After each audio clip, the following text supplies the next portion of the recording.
नमस्ते। Clear competition में आपका स्वागत है। सोचिए, यूरोप का जो नक्शा हम आज देखते हैं, जिसमें फ्रांस यहाँ है, जर्मनी वहाँ, क्या वो हमेशा से ऐसा था? जी नहीं। आज का यूरोप तो एक बिल्कुल नई कहानी है। एक ऐसी कहानी जो लिखी गई है क्रांतियों से, युद्धों से और कुछ बिल्कुल नए विचारों से।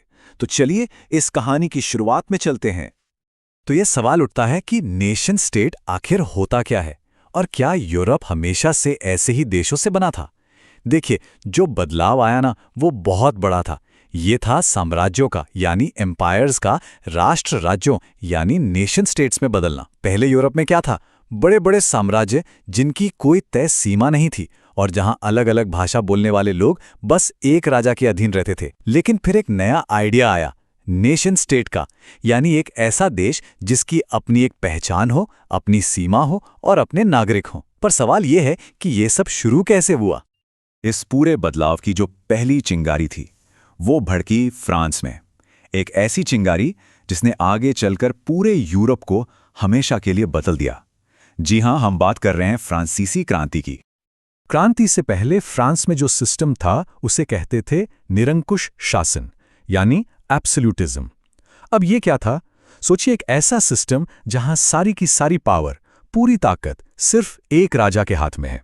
मतलब उसकी मर्जी ही कानून है, उस पर किसी का कोई कंट्रोल नहीं, बिल्कुल अनरिस्ट्रेंट पावर। तो फिर आया साल 1789, इतिहास में एक टर्निंग पॉइंट। इस एक साल ने सब कुछ बदल कर रख दिया। जो लुई 16वें का निरंकुश शासन था, वो खत्म हुआ, क्रांति शुरू हुई। और सबसे बड़ी बात, पावर राजा के महल से निकलकर आम नागरिकों यानी सिटीजन्स के हाथों में आ गई। और बस यहीं से फ्रांस की एक बिल्कुल नई राष्ट्रीय पहचान ने जन्म लिया।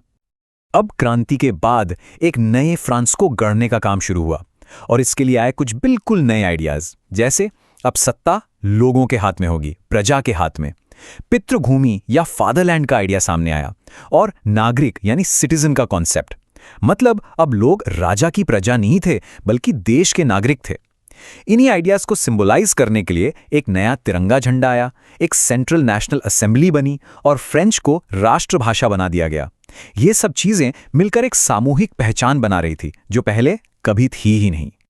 अब इस कहानी में एंट्री होती है एक ऐसे शख्स की जो इतिहास का रुख मोड़ने वाला था। नाम था नेपोलियन बोनापार्ट। नेपोलियन, आप कह सकते हैं, एक दोधारी तलवार की तरह था।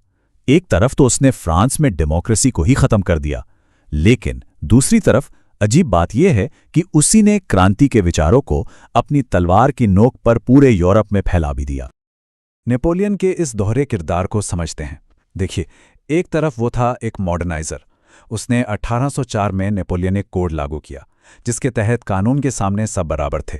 यूनिफॉर्म कानून बनाए, ट्रांसपोर्ट अच्छा किया, मतलब काफी सुधार किए। लेकिन इसका दूसरा चेहरा एक सम्राट का था। एक ऐसे सम्राट का जिसने फ्रांस में लोकतंत्र को कुचल दिया, राजशाही वापस ले आया और पूरे यूरोप को लगातार युद्धों की आग में झोंक दिया। लेकिन उसकी जो सबसे बड़ी विरासत रही, वो था 1804 का नेपोलियनिक कोड। ये कोड सिर्फ फ्रांस की सीमाओं में बनकर नहीं रहा। जैसे जैसे नेपोलियन की सेनाएं यूरोप में आगे बढ़ीं, उनके साथ साथ ये आधुनिक और क्रांतिकारी विचार भी फैलते गए, और इसका असर पुराने साम्राज्यों की नींव हिलने लगी। लेकिन कहते हैं ना, हर चढ़ाई के बाद एक ढलान आती है। 1815 में वाटरलू की लड़ाई, नेपोलियन हार गया, और बस जैसे ही वो हारा, यूरोप के पुराने राजघरानों को, ओल्ड ऑर्डर को एक मौका मिल गया अपनी खोई हुई सत्ता वापस पाने का। तो नेपोलियन के हारने के बाद क्या हुआ? यूरोप की जो बड़ी ताकतें थी ना, ब्रिटेन, रूस, प्रशिया और ऑस्ट्रिया, ये सब वियना में इकट्ठा हुए। इसे कहते हैं वियना कांग्रेस। और इनका मकसद था इतिहास के पहिए को पीछे घुमाना। उन्होंने पुराने राजतंत्रों को, ओल्ड मोनार्कीज को फिर से बहाल किया और एक नया कंजर्वेटिव ऑर्डर, एक रूढ़िवादी सिस्टम बनाया जिसका सिर्फ एक ही काम था, उदारवादी और राष्ट्रवादी विचारों को जो क्रांति से पैदा हुए थे, उन्हें दबाना, उन्हें कुचल देना। और इस नए रूढ़िवादी सिस्टम का जो सबसे बड़ा चेहरा थे, वो थे ऑस्ट्रिया के चांसलर ड्यूक मेटरनिक। उनकी एक बात बहुत मशहूर है। उन्होंने कहा था, जब फ्रांस छींकता है तो बाकी यूरोप को सर्दी जुकाम हो जाता है। सोचने वाली बात है। ये सिर्फ एक कहावत नहीं थी, ये इस बात का सबूत था कि पुराने शासक फ्रांस से उठी इस क्रांति की लहर से कितना ज्यादा डरते थे। लेकिन क्या विचारों को दबाया जा सकता है? बिल्कुल नहीं। इस दमन के खिलाफ जो क्रांतिकारी थे, उन्होंने हार नहीं मानी। वो अंडरग्राउंड हो गए।